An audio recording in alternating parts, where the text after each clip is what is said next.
Thank you very much, members of the Fourth Estate. First, I want to confirm that this meeting held here is a meeting of candidates of the Wiper Democratic Movement from Lower Eastern. And this was a consultation to discuss our fate as a party and the future of the movement in national politics. And I want to clarify that the meeting is fully sanctioned by the party leader, His Excellency Dr. Stephen Kalonzo Musyoka.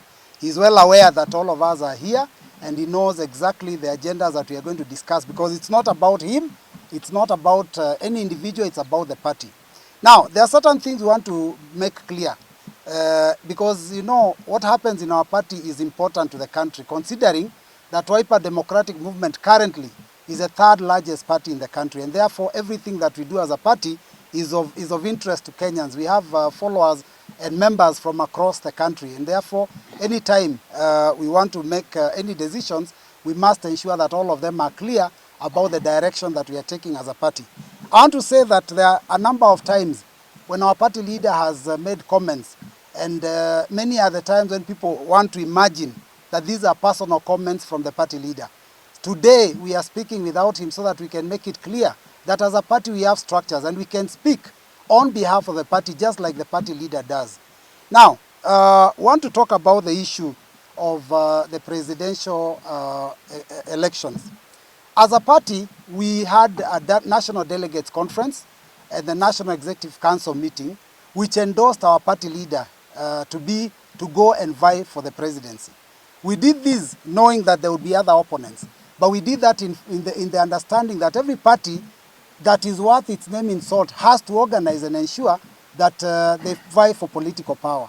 So we did tell our party leader to go and vie for the presidential seat. And we also put a rider in those agreements that he is free to talk to any other political party that they could form coalitions with. You know very well that our party leader started the coalition of the One Kenya Alliance.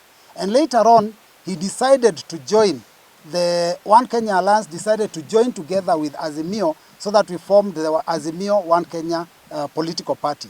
The intention was to ensure that as a party, we are part of the next government. Now today, we are here because we want to talk about what happened. We believed that our party leader was going to be the candidate. Later on, we believed that our party leader was going to be the deputy president.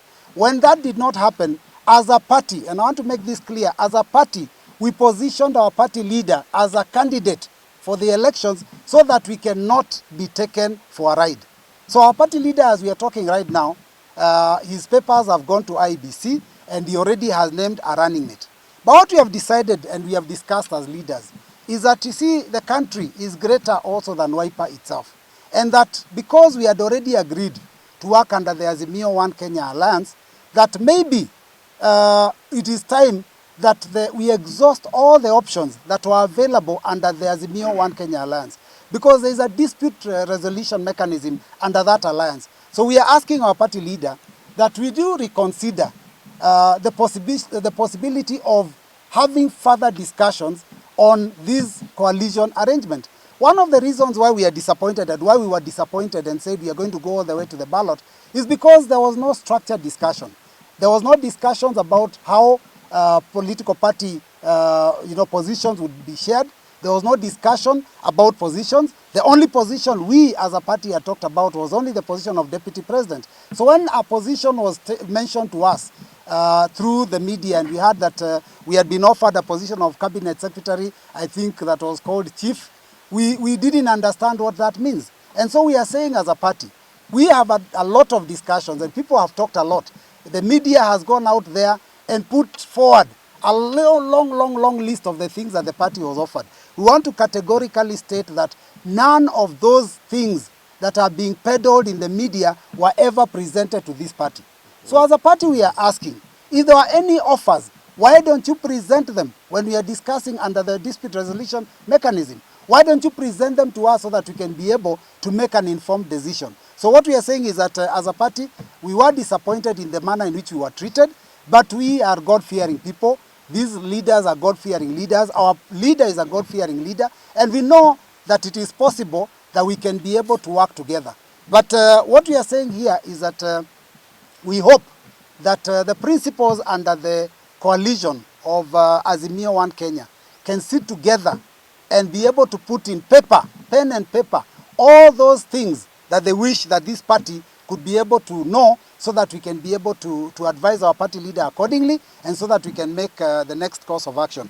I read in a section of the media today that there is a rebellion in Lower Eastern, that there is a rebellion from leaders of the Wiper Democratic Movement. Let me say, I don't know what kind of word I can use to rubbish those comments. There is not a single member of the Wiper Democratic Movement, not a single candidate of the Wiper Democratic Movement that is against the decisions that have been taken, because it is not the decisions of the party leader, it is the decisions of the party. Because there is no decision, single decision, that has ever been taken by the party leader in isolation. So anyone who is talking about the party leader facing rebellion, because we've seen that in the headline of one of the papers, want to tell you kindly, consult us, who will tell you what is happening in the party. Our party members are strong, these are our candidates, and we are telling you, we are not only sweeping in Lower Eastern, but we are going to sweep many seats all over the country. Now, yes. I want to be very clear. We as leaders are consulting, and our consultation is about the best interest of Kenya, so that we can issue a statement together. And I will tell you, the final statement will not be read by me, but I will be flanking my party leader when he reads the final statement. We have our options. One of the options, you are aware, is that we have already fielded our party leader as a candidate in the next election. At the same time, we also do realize that there were some offers that may not have been given to us in good time. And so they were mentioned on the day that our party leader was also unveiling his candidate, because we had disagreed on the way forward.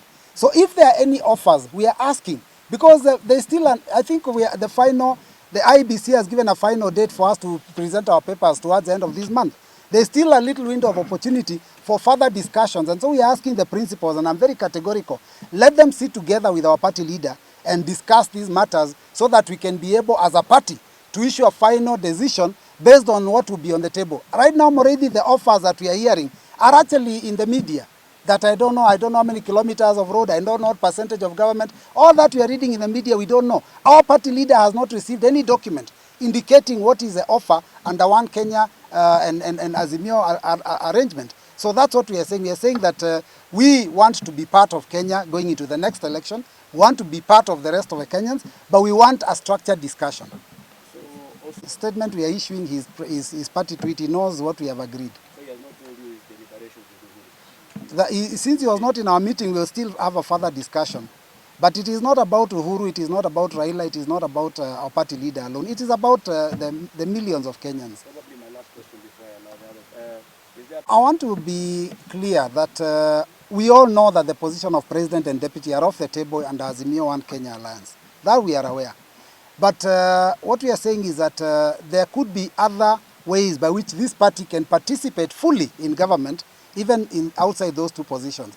That is what we want to know. What is in need for Wiper Democratic Movement? Not our party leader, and I want that to be clear, because people have made it look like it's a Kalonzo issue. It is not. It is about first and foremost, he is a party leader of the third largest party in the country, and followers across the whole country. And not to forget his serious vote basket of Lower Eastern. So we want to know what is in need for his people.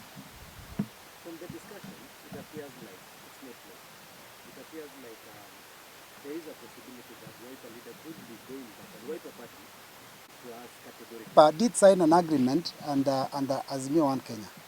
And I've just been very clear, I've stated that we have positioned our party leader to run for the presidency.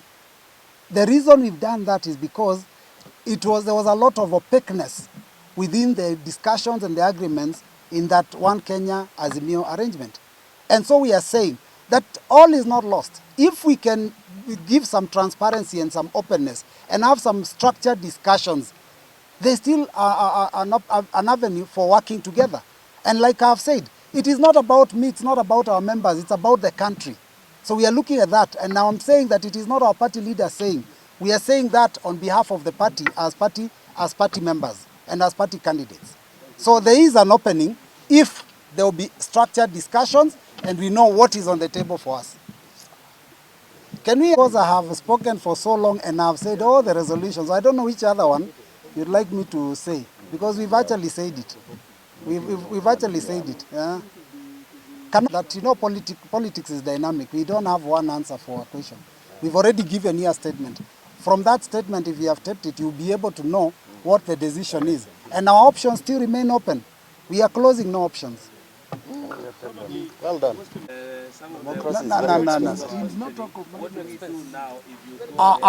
Marevi, can I tell you, these are the candidates. These are the candidates from Lower Eastern. None of them has mentioned an R or a U or a SKM. None of them. None. So that one is coming from you. It's not coming from them. Take the message as it is. And we like, maybe you can just take our message as it is. Yeah, don't take it.